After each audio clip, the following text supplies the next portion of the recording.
19장.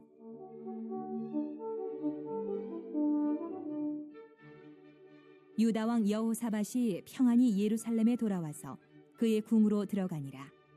하나니의 아들 선견자 예후가 나가서 여호사밧 왕을 맞아 이르되, 왕이 악한 자를 돕고 여호와를 미워하는 자들을 사랑하는 것이 옳으니이까? 그러므로 여호와께로부터 진노하심이 왕에게 임하리이다. 그러나 왕에게 선한 일도 있으니 이는 왕이 아세라 목상들을 이 땅에서 없애고 마음을 기울여 하나님을 찾음이니이다 하였더라.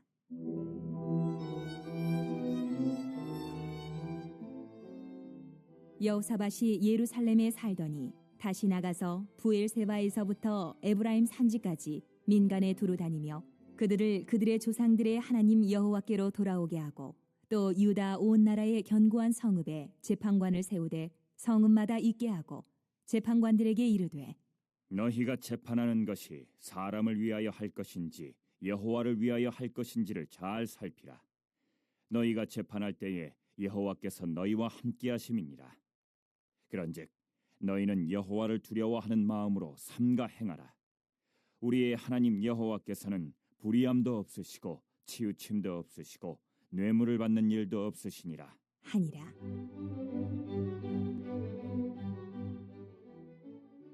여호사밧이 또 예루살렘에서 레위 사람들과 제사장들과 이스라엘 족장들 중에서 사람을 세워 여호와께 속한 일과 예루살렘 주민의 모든 송사를 재판하게 하고 그들에게 명령하여 이르되, 너희는 진실과 성심을 다하여 여호와를 경외하라.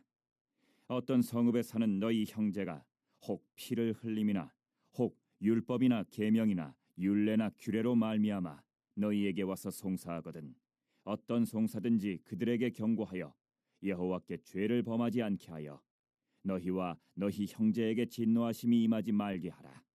너희가 이렇게 행하면 죄가 없으리라. 여호와께 속한 모든 일에는 대제사장 아마랴가 너희를 다스리고, 왕에게 속한 모든 일은 유다 지파의 어른 이스마엘의 아들 스바랴가 다스리고, 레위 사람들은 너희 앞에 관리가 되리라. 너희는 힘써 행하라.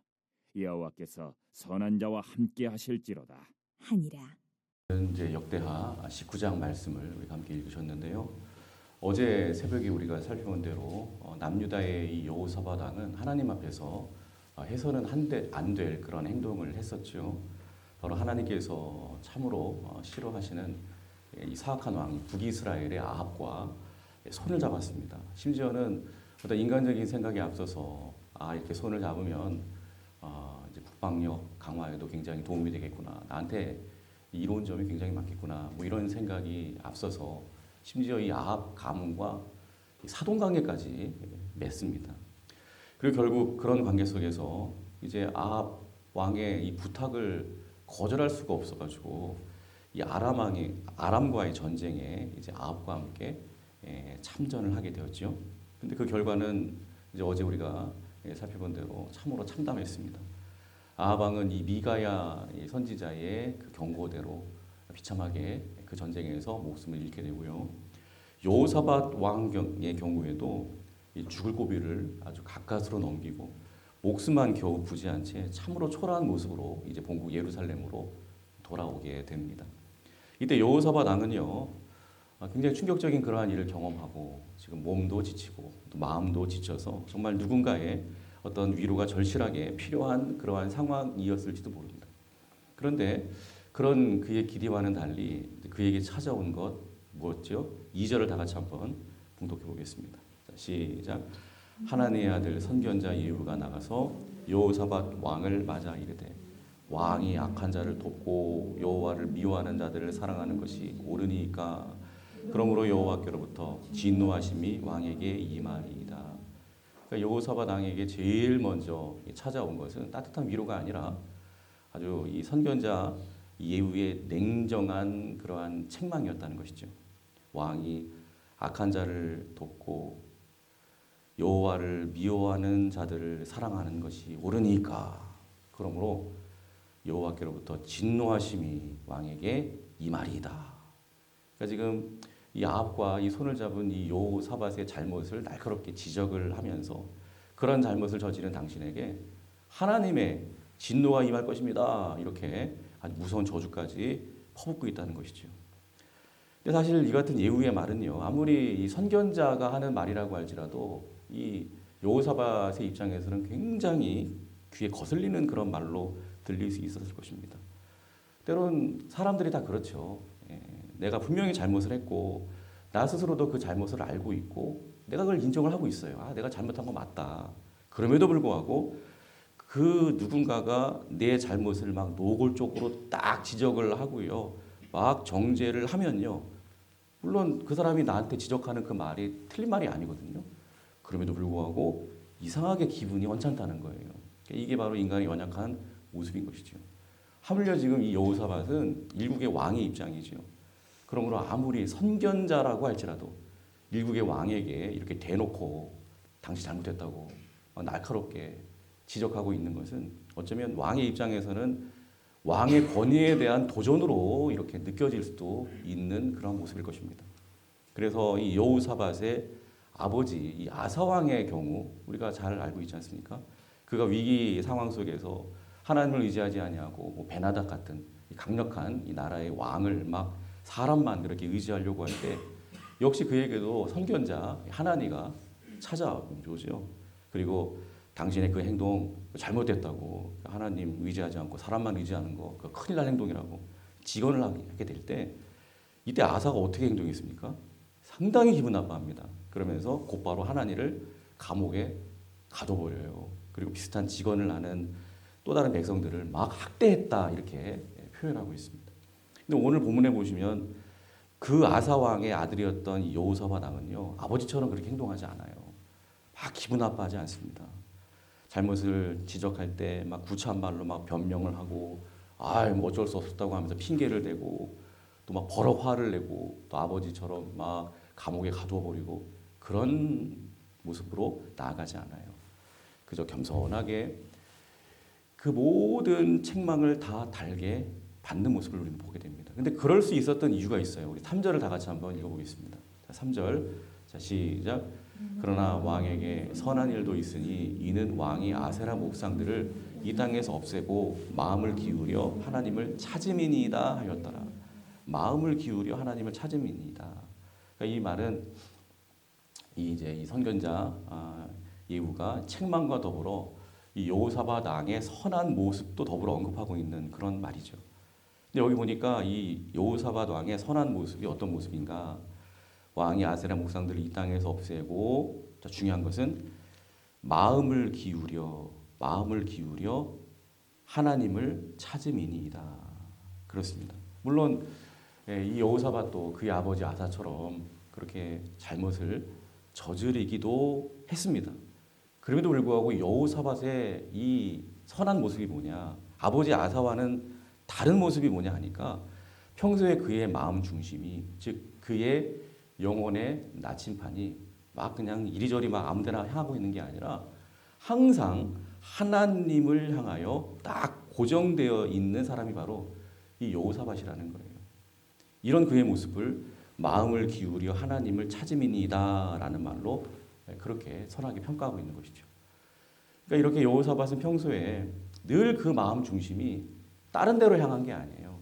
하나님께로 딱 향하고 있었기 때문에 선견자의 날카로운 이 같은 지적 앞에서도 절대로 거부하지 아니하고 오히려 항상 평상시에 하나님께 향하고 있던 자신의 그 마음 중심처럼 이게 지금 하나님이 나한테 지금 말씀하고 있는 거구나. 다시금 나 자신을 그 잘못된 행동으로부터 죄악으로부터 건져내시고 회복시키기 원하시는 그 하나님의 음성으로 사랑의 음성으로 그렇게 지금 듣는 거예요. 그러면서 그 말을 겸허하게 다 받아들이고 수용할 수 있었다는 것입니다. 여러분 여기서 우리가 좀 생각해 볼 것은 사실 우리도 종종 이런 상황 속에서 고민을 하는 경우가 있죠.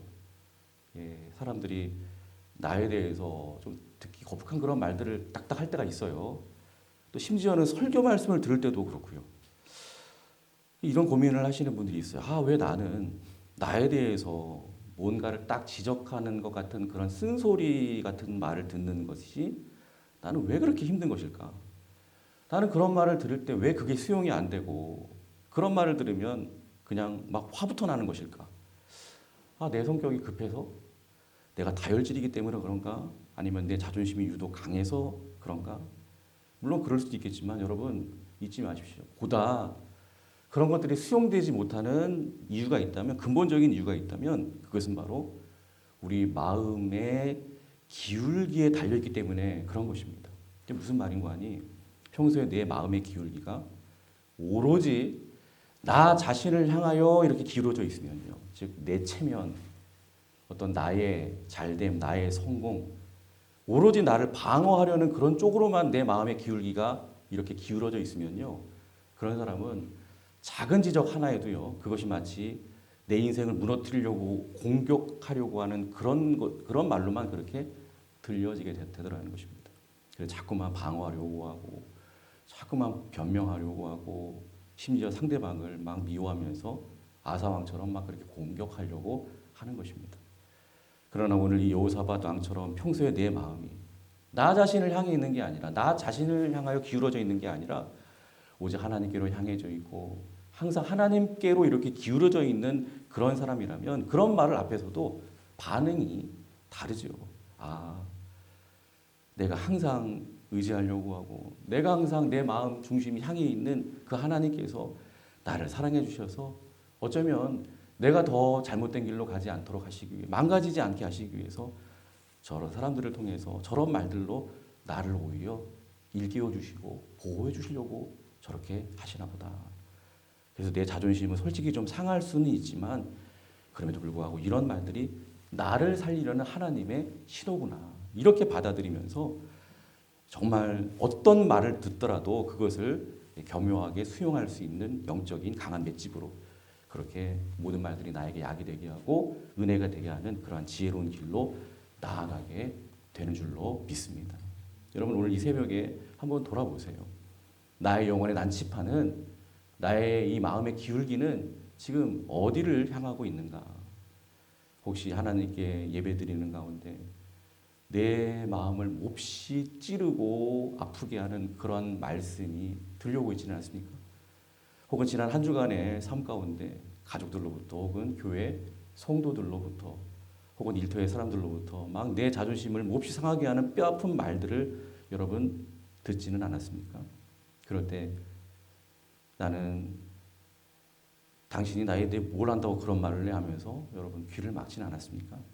아니면 하나님, 저 사람의 입술을 통해서 제가 겸허하게 들어야 할 하나님의 음성이 무엇입니까? 하면서 자존심 다 내려놓고 그 모든 말들을 겸손하게 귀 기울이며 수용하셨습니까? 부디 오늘 이 새벽에 우리의 마음의 방향을 다시금 점검하시고 새롭게 설정하실 수 있기를 주님의 이름으로 축복합니다. 그래서 여호사밧이 하나님께 마음을 기울여 하나님께 향해 있었던 것처럼 우리의 마음도 나의 자존심으로부터 이제는 하나님의 얼굴로 그렇게 돌려서 우리를 아프게 하는 모든 책망과 지적들이 나를 깎아내리는 칼이 아니라 오히려 나를 거룩하게 다듬는 하나님의 거룩한 조각칼이 될 수 있기를 주님의 이름으로 축복합니다. 자, 그리고 오늘 본문을 통해서 또 한 가지 우리가 생각해 볼 것은, 이렇게 선견자 예후의 책망을 딱 듣고 그것을 이제 하나님의 음성으로 겸허하게 다 수용했던 여호사밧은 이제 회개를 하게 돼요. 그러면서 이제 이 회개를 하는 데 있어서 근데 우리가 좀 주목해야 될 것은 참된 회개가 무엇인지를 지금 우리에게 잘 보여주고 있다는 거예요. 자, 오늘 본문을 가만히 보면 이제 그런 책망을 딱 받고 그것을 받아들이면서 회개의 자리로 나아갈 때 이 여호사밧이 그저 자신의 궁궐 골방으로 들어가 가지고 아유 하나님 잘못했습니다 하면서 그냥 눈물 흘리는 것으로 회개했다고 그렇게 말씀하고 있지 않아요. 물론 이 같은 눈물을 흘리는 그런 통회함, 이것도 굉장히 중요하지만 이 참된 회개는 거기서 한 걸음 더 나아가고 있다는 것입니다. 자, 4절을 다 같이 읽어보겠습니다. 자, 시작. 여호사밧이 예루살렘에 살더니 다시 나가서 브엘세바에서부터 에브라임 산지까지 민간에 두루다니며 그들의 조상의 하나님 여호와께로 돌아오게 하고. 여기서 우리는 참된 회개의 특징들이 뭔가 우리가 생각해 볼 수가 있는데 여기 보니까 먼저 다시 나아가는 용기 이게 중요합니다. 4절에 보니까 여호사밧이 예루살렘에 살더니 다시 나가서 그랬습니다. 다시 나가서 이 여호사밧 왕은 이 손잡아서는 안 될 그런 아합과 손을 잡고 전쟁에서 패하고 겨우 살아 돌아온 참으로 부끄러운 왕이죠. 그러니까 이 백성들 앞에서 정말 면목이 없는 상황이에요. 그래서 꽁꽁 숨고 싶었을 거예요. 부끄러워서. 그러나 여호사밧은요 그런 모든 부끄러움을 무릅쓰고 궁궐 밖으로 다시 담대히 나갔다는 거예요. 그러니까 여러분 진정한 회개라고 하는 것은 자신의 그 잘못함이 부끄러워가지고 꽁꽁 숨는 게 그게 회개가 아니에요. 나의 죄로 인하여 무너진 그러한 자리로 담대하게 다시 나아가는 것, 여러분 그것이 진짜 회개입니다. 그래서 여러분 참된 회개는요 또한 찾아가는 수고가 동반이 됩니다. 4절을 다시 보니까 여호사밧은 이 브엘세바 즉 남쪽 끝에서부터 에브라임 산지 북쪽 끝입니다. 여기까지 두루 다녔다 이렇게 말씀합니다. 편안한 예루살렘 궁에 가만히 앉아서 백성들을 향하여 나는 이렇게 잘못했지만 너희들은 똑바로 살아라 하면서 명령만 내리고 있는 것이 아니라 본인이 직접 잘못을 저지른 본인이 직접 먼 거리를 발로 뛰면서 백성들을 두루 찾아다니면서 그 백성들의 영적 상태를 살피고 있다는 것입니다. 아합과 손잡은 자신의 그 죄악된 모습이 이 백성들에게 미쳤을 그 악 영향들을 다 씻어내기 위해서 직접 백성들이 살고 있는 삶의 현장으로 뛰어 들어가서 그들을 하나님께로 다시금 돌이키는 일을 열심히 감당을 하고 있는 그런 모습인 것이죠. 그래서 이어지는 5절부터 이제 마지막 절까지 쭉 보시면 이제 여호사밧은 자신의 죄악에 물들어서 이렇게 악하게 변해버렸던 당시의 상황들 중에서도 이 특별히 이제 재판관들 이게 굉장히 타락을 했었거든요. 즉 판결을 굽게 하기 위해서 막 뇌물이 오가고요. 그래서 힘 있는 자들이 돈 있는 자들이 돈 없고 백 없는 그러한 약한 자들을 막 억누르면서 자신에게 유리한 재판을 하게 만드는 이러한 일들이 굉장히 많았습니다. 그래서 여기에 막 결탁한 잘못된 아주 못된 이러한 재판관들을 다 치워버렸습니다. 그리고 6절의 말씀처럼 너희가 재판하는 것이 사람을 위하여 할 것인지 여호와를 위하여 할 것인지를 잘 살피라. 또 7절의 말씀에 보니까 너희는 여호와를 두려워하는 마음으로 삼가 행하라. 이렇게 강하게 선포하면서 당시에 이 잘못된 이 모든 재판관들을 싹 갈아엎었다는 거예요. 또 8절에 보니까 억울한 자가 한 사람도 나오지 않도록 심지어는 예루살렘의 이 항소 법원까지 이렇게 만듭니다. 그래서 정말 하나님 앞에서 거룩하고 깨끗한 사회가 되게 하기 위해서 회복시키기 위해서 최선을 다하는 이 여호사밧의 모습을 우리는 보게 되는 것입니다. 그러니까 이 참된 회개라고 하는 것은 이처럼 골방의 눈물이 삶의 현장의 땀방울로 그렇게 바뀔 때 완성되는 것인 줄로 믿습니다. 오늘 이 여호사밧처럼 실수한 자신의 부끄러움에도 불구하고 무너진 현장으로 다시 나아가는 용기, 또 자신의 잘못으로 무너진 공의를 바로 세우기 위해서 무너진 현장을 새롭게 개혁하려는 그러한 수고함으로 지금 참된 회개를 완성하고 있는 그러한 모습인 것입니다. 여러분, 우리의 회개는 지금 어떻습니까? 혹 멈춰 있지는 않습니까? 혹시 하나님 앞에서 울면서 그렇게 기도했지만 가정과 삶의 현장으로 돌아가서는 여전히 똑같은 모습으로 그렇게 살아가고 있지는 않습니까? 여러분, 삶 가운데 발로 뛰는 구체적인 변화가 하나님께서 받으시는 참된 회개인 것을 이 새벽에 꼭 기억하실 수 있기를 바랍니다. 우리의 회개가 단순히 그냥 내 마음 하나 편해지는 위로에 그치지 않기를 바랍니다. 나의 진정한 그 회개를 통해서 내 가정이 살아나고 내 회개를 통해서 내 일터가 거룩해지고 내 회개로 인해서 이 무너진 이 땅의 정의가 다시 세워지는 놀라운 역사가 있게 되기를 주님의 이름으로 축복합니다. 기도하겠습니다.